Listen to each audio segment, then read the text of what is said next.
So, Shani, this is the last recording. We have one more after this. This is the last recording before your birthday. I know, 32. What a feeling. Well, I mean, you don't know what it's like yet. You have to wait a couple days. But, Yeah. All right. So let's get through these 2 recordings. Yeah. So you can get older and then go sit in the rain. I've still got work before I go, but yes. Well, no, I know. Just from a recording standpoint. All right. What are we talking about today? Today, we're going to talk about goals. And the context of this is that I recently presented at a forum for young investors, and the purpose was to help them to understand the fundamentals of building wealth. Yeah. And these types of forums are always great because you get exposure to different perspectives. And that's, of course, important. It's something that we say a lot. There is no right way to invest. There's only what's right for you. And I actually went to this forum. Now, as a young investor. Well, yes. The funny thing, obviously, you said it was for young investors. Shani had a quota of people to bring. Yes. And you ran out of young people and you dragged me there. I did. Did you get anything out of it? I mean, I like watching you present. I know that you don't love presenting, but you're very good at it. Thank you. I really enjoy watching you present. But you and the other presenters spoke about the approaches that you all have taken that have brought you the most success. And I spoke about my goals-based approach, and there were others that had structures built around the types of assets you acquire and at what time. And reflexively, people advocate for strategies that have worked for them in the belief that others will find similar success. And one of the presenters pointed out that the most of his wealth came from 1 or 2 stocks, and he advocated for young investors to use this approach. Yeah, which is, I mean, it's difficult when you have experienced a lot of success with this one type of asset to then leave that church of investing the same way you did. So if you look at residential property in Australia, obviously ownership and investment, residential property has done very, very well. And you have a lot of advocates for doing that. But everybody just wants to maximize their wealth. Everyone wants to have as much money as possible. And of course, if it was that easy, we would all be doing it successfully. So for many people, this pursuit of the most amount of wealth possible just does not work. And I'm the first to say that I'm not any different to the other presenters. I experience success with my strategy, and I advocate for individuals to use it. And we both use the same strategy. We advocate for it during the podcast in all the articles that we write. And the difference with my approach, I think, is that it's agnostic to investment style and the type of investment and asset classes. And a goals-based approach really just focuses on satisfying the rate of return you need to reach your own personal financial goals. And it's centered around you and for the outcomes that you want to achieve. And it gives you a goal and the information needed to come up with a plan to accomplish that goal. And I think, I believe that investments are a means to an end. I believe in maximizing outcomes instead of maximizing wealth. And that really means it focuses on what works for you and building a plan around that. And it means starting with properly defined financial goals. And there is a point to this. Yes. And we will get to the point. Yes. Now, as a young investor, obviously I know this, but anyway, being around young investors, and I think, talking to your friends and talking to some other people that come to you for advice, the issue is a lot of young investors don't have a financial goal, which makes it hard, obviously, if you're advocating a goals-based approach. But really, I think, our view is that they don't think they have a financial goal. And so really what they do instead is they just try to invest in shares, try to maximize wealth because they don't really think there's any other alternatives. And, a lot of young people are obviously struggling with cost of living. Housing prices are crazy. They have student loans. There's low wage growth.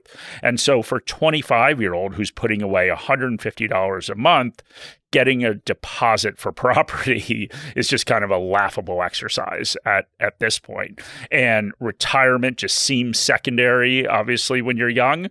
And especially if you can't live a comfortable life right now. Yeah. And I think, as you said, this isn't just theoretical. I've had countless friends approach me and say that it's difficult for them to base their portfolios around their goals because they just don't have any. And they think that it's not only impossible, but also not sensible for them to save for a property. They can't afford their hobbies as it is and as it currently stands. And they invest in the market to maintain the purchasing power of their money and to grow their wealth. And I think, Mark received a question from a podcast listener recently that echoed the same sentiments. And Mark wrote a great article on what to do if you don't have a goal and don't know what you're saving or investing for. And I think, my takeout from that article is that life and circumstances do change. And it is likely that there will come a day when you're pretty firm on what you want. And you'll have a head start if you start investing now. Is there anything you wanted to add from your article, Mark? I mean, you called it a great article, which is very nice. That's good. I mean, compliments are always great. But, really, I think the premise is there's this guy named Daniel Gilbert, and he's a professor at Harvard, and he has, I guess, coined the term around this phenomenon called the end of history illusion. And at a high level is basically at any age, people don't think their life is going to change very much going forward. And so they'll look back in the past and they'll acknowledge that life has changed, but they just don't see things changing in the future. And that, of course, is not true, because if you go and ask people at any age, they change a lot in their 20s or 30s or 40s, etc. And so really, if we don't know what we're going to want in the future, what we should want is options, the ability to take advantage of these different options, the different things you want. And so that's kind of a goal just in itself, right? Having options and saving money and investing so that you can take advantage of them. And sometimes it really helps to reflect properly on and understand what you want. And this exercise may surprise you. You may come out of it understanding what you want and the goals that you want to achieve. Okay, so we're going to go through the exercise now. Mm-hmm. So really involves taking a deep dive in each aspect of your life, which, some people like me just try to avoid completely, but really is just understanding where you want to be. So this isn't to say, of course, as I said before, that over your life, things won't change. We all change. Inevitably, we'll want different things at different ages. And the likelihood, though, is that these intrinsic goals around what makes you happy may slightly adjust, but they're unlikely to change completely, although it does happen. So I recently read a book called The Virgin Millionaire by Ben Nash, who is a financial advisor. And there were a few questions that help prompt his clients on goals. And they are what you want for yourself, what's important for you, what's important for your family, and where you want to live. And we've just added a few more aspects to consider on this list. And I think this isn't just for young investors. It's useful for all investors to recalibrate what they're aiming for and whether it aligns with making them happy. So I think let's start with what you want for yourself. Yeah, and it's important to remember that these goals are about personal fulfillment and the type of life you want to live.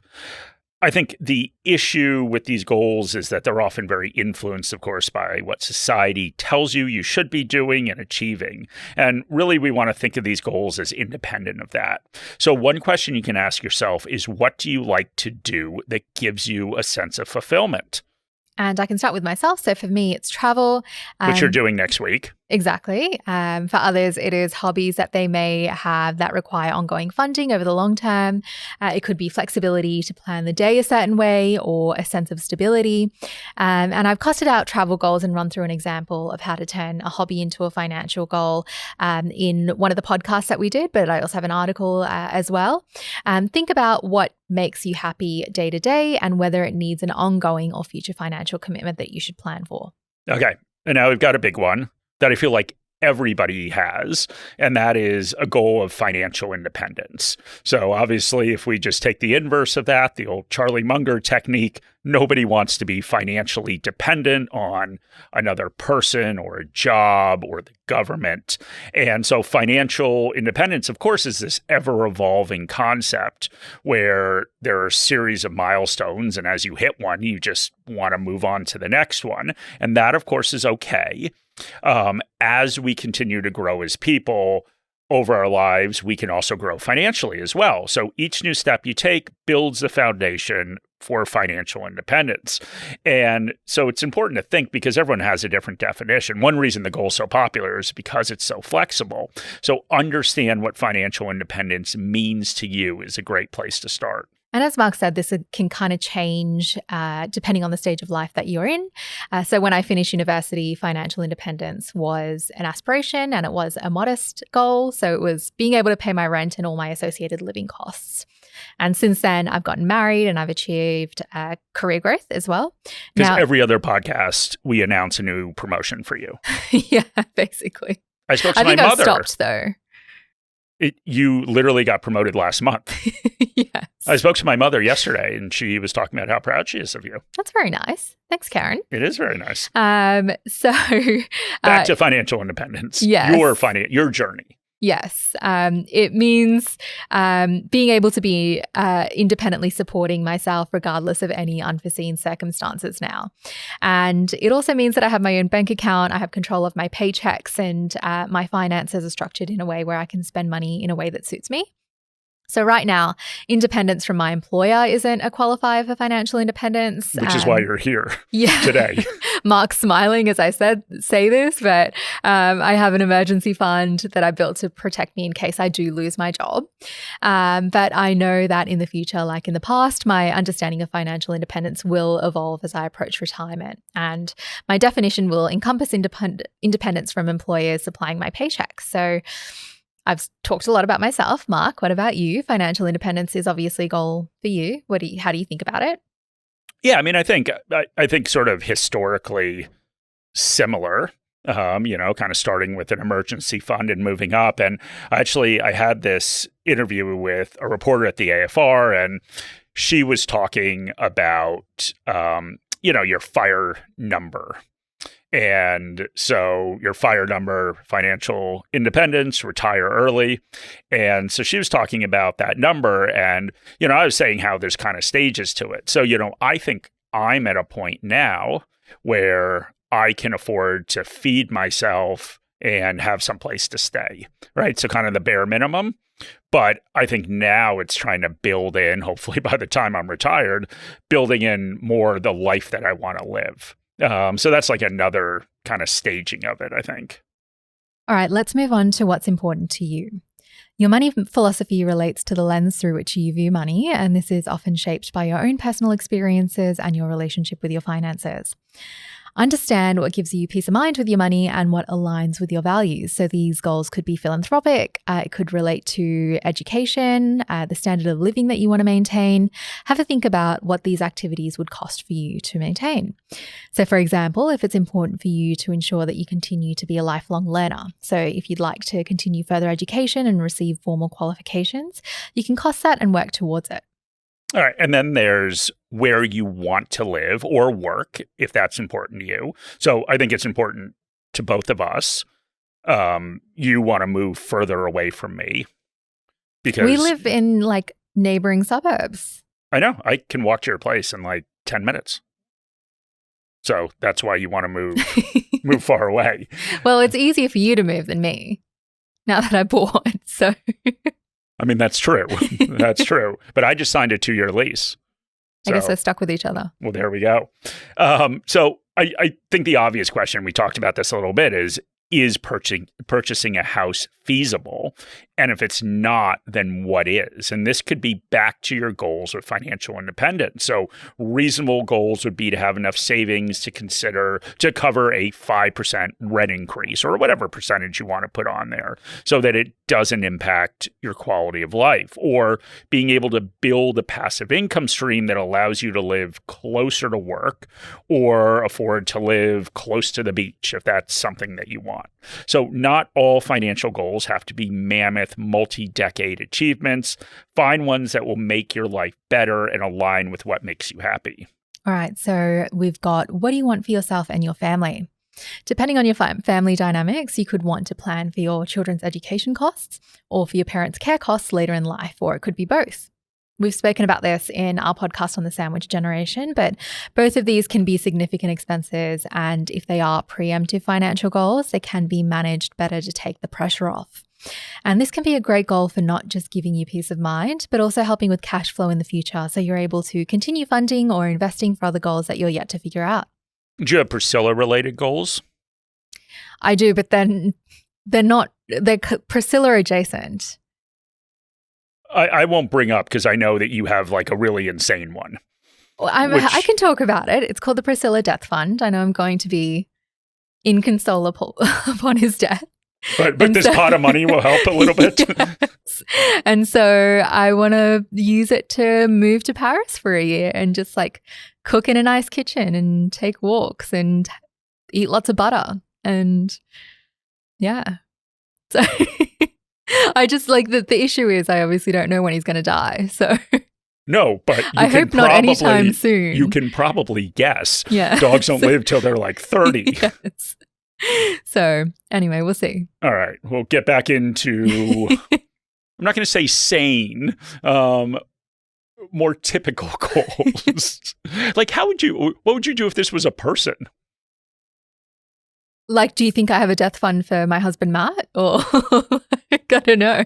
I mean, maybe. I don't know. If you want it quicker, you should have one for me. Yes. All right, so let's get back into Shani described how she wants to spend her time, which is eating butter in Paris. But another important goal is how do you like to spend your time? So a lot of us can't afford to retire at 40. For some of us, we've obviously missed that deadline, no matter what. But even if you're just trying to retire 1 or 2 years early, that can give you something to look forward to, and that could improve your quality of life a lot. So if you have enough runway and you're consistent with your savings, that's an achievable goal. So we'll go through an example because we like using examples. So let's say that the savings that you need for $1 million by the time you're 65, based on a 7% return. So obviously different ages, there are different amounts you need to save. So $405 a month if you're 25, jumps all the way up to $1,970 a month when you're 45. So most of us will need a lot less than $1 million to fund a slightly earlier retirement. So if we start early, compounding does a lot of the work for us. That is, of course, if you're someone that can't wait to retire, like Shani. So you may decide that you want to work for yourself, or you want to drop down to 4 days a week, spend more time on hobbies like eating butter, for example. So find a goal that you can cost and then work towards it. And you could always work towards improving and maintaining your health, Mark. What do you think I should do to improve and maintain my health? Get some sleep. Don't work out with injuries. I thought going to the gym is something that... Not when you're injured, but as you get older... I'm 45. I'm always injured. You'll get there. I'm already there, to be honest. As you get older, the likelihood of getting a chronic illness is high. Your goal may be to save towards being a bit more comfortable during this time, as the financial costs do spike with specialist visits and other healthcare costs. Your goal may be to build in a buffer to afford fitness or mental health resources and not have to go without if you need access to these resources. And then, of course, there's your legacy and impact. So is there a specific legacy that you want to leave? So whether that's for family members or for causes that you care about, these financial goals can make many people feel fulfilled and also have no minimum cost. So whether it's large or small, legacies can have a meaningful impact as long as you're leaving it with intention. And lastly, open up choices for your future. And the purpose of this podcast was that it intended to raise some questions for you. And that is what gaining an understanding of your goals is. It is reflecting inward and understanding what you want your life to look like and how you can achieve it with the financial resources that you have. And if you still can't figure out what you want to save for, just start investing for a future goal you might have. Sure that your funds are at least maintaining their purchasing power. This doesn't mean that you should take speculative bets and trying to find 1 or 2 stocks that are going to change your life. So many investors have done exceedingly well by just getting the market return without trying to beat it. Taking this approach may help avoid the poor behavior that really destroys returns for a lot of people, and people just trying to be the next Warren Buffett.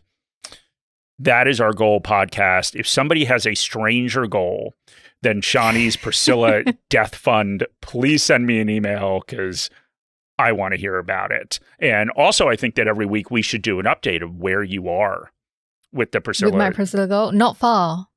He's only 3, 4. Do you every paycheck does money go in? Every month, yes. Well, there we go. All right. Well, thank you guys very much for listening. Priscilla, if you're listening out there, I'm sorry.